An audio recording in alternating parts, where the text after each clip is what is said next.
Hello, good morning students.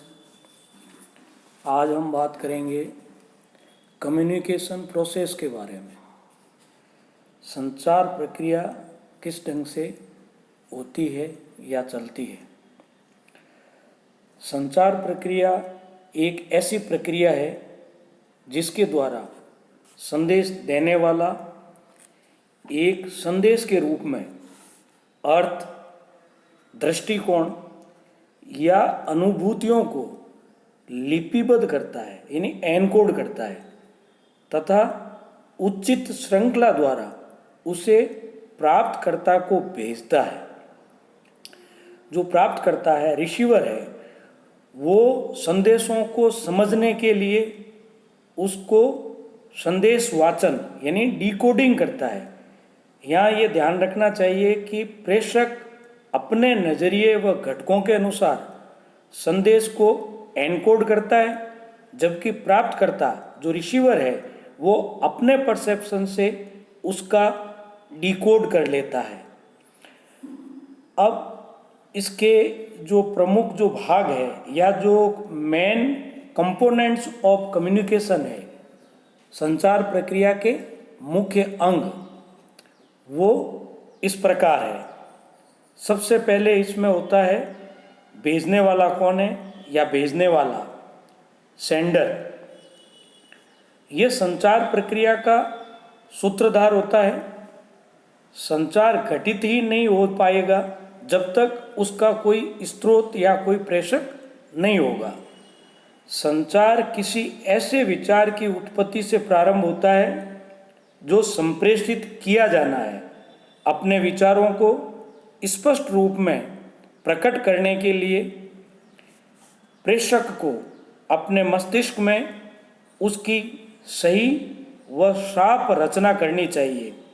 संचार प्रक्रिया में यह वह व्यक्ति है जो सूचना या संवाद देता है या प्रेषित करता है, इसलिए संवाददाता को अपने संवाद की पूरी जानकारी व स्पष्टता होनी चाहिए।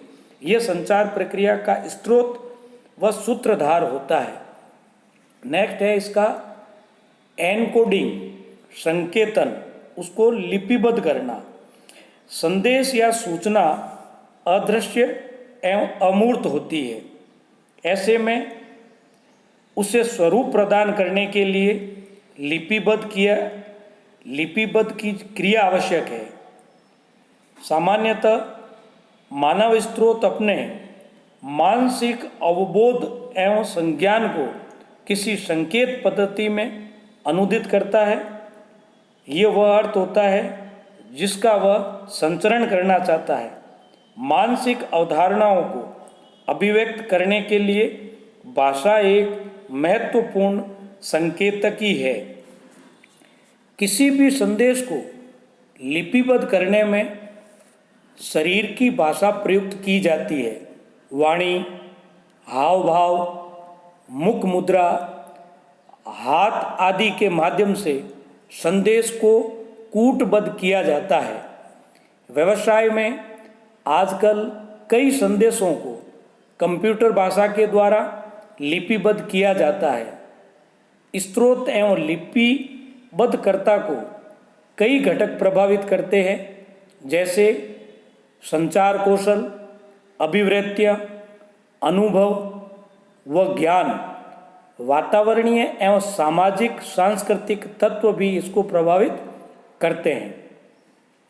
नेक्स्ट इसका भाग है संदेश यानी मैसेज। यह संचार की विषय वस्तु होती है।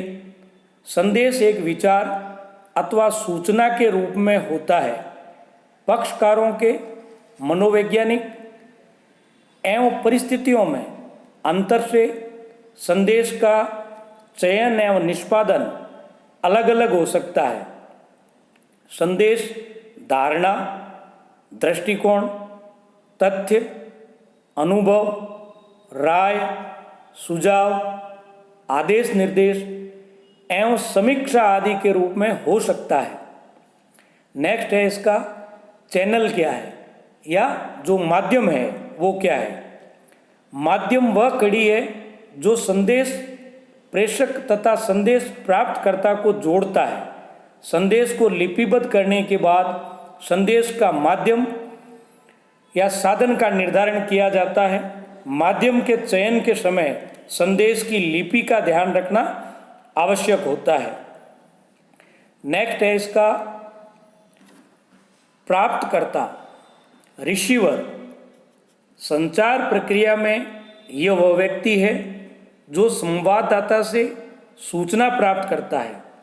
संचार की क्रिया तभी संपूर्ण होती है जब संवाददाता से संवाद प्राप्तकर्ता द्वारा संवाद प्राप्त कर लिया जाता है।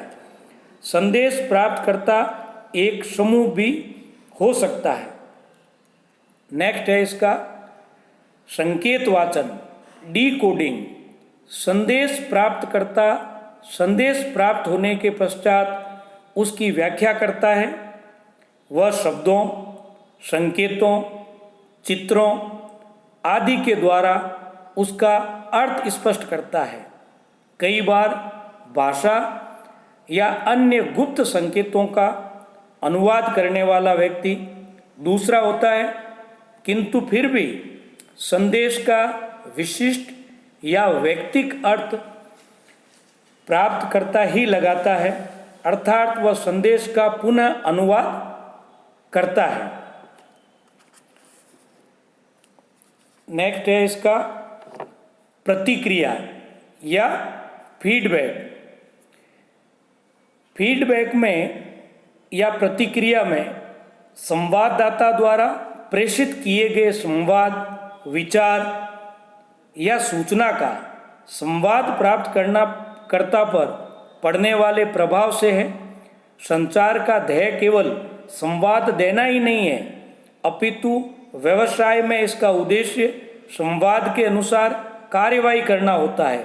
संवाद प्राप्तकर्ता द्वारा स्वेच्छा एवं सहयोगी भावना से संवाद के अनुसार कार्य करना उसकी संवाद के प्रति प्रतिक्रिया पर निर्भर करता है। वास्तव में उत्तम संचार संवाददाता और संवाद प्राप्तकर्ता के पारस्परिक विश्वास एवं सद्भावना पर आधारित होता है। संवाद प्राप्तकर्ता पर क्या प्रतिक्रिया होगी, वह स्वयं संवाददाता के संवाद देते समय व्यवहार एवं आचरण पर निर्भर करता है। संवाददाता की भाषा एवं व्यवहार में विरोधाभास संवाद प्राप्तकर्ता पर प्रतिकूल प्रभाव डाल सकता है।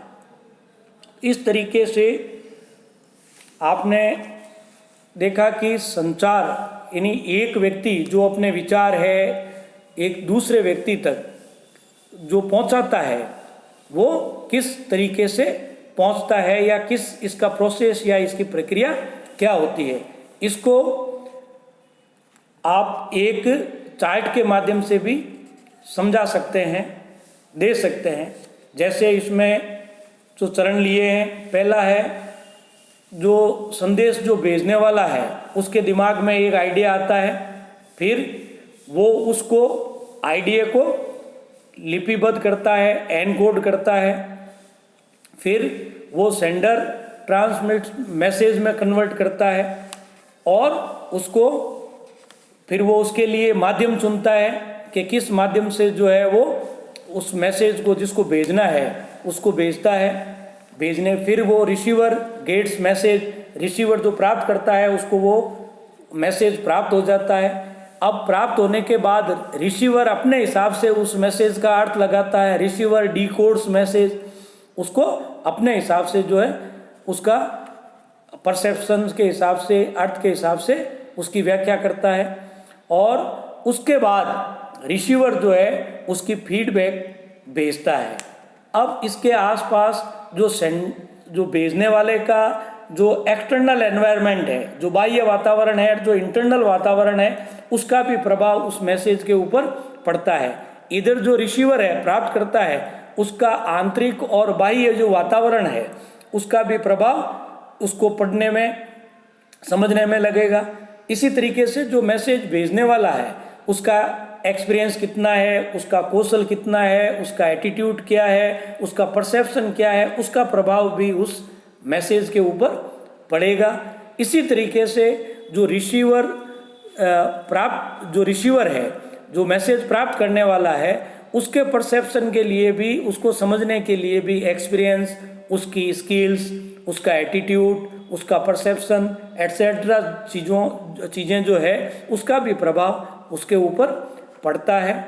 इस तरीके से एक संचार प्रक्रिया पूरी होती है और ये पूरी तब मानी जाती है जब भेजने वाला व्यक्ति जिस रूप में, जिस भाव में भेज रहा है, समझने वाला जो प्राप्त करने वाला व्यक्ति है वो भी उसको उसी रूप में, उसी भाव में, उसी अर्थ में समझे, तब वो प्रक्रिया पूर्ण मानी जाती है। धन्यवाद।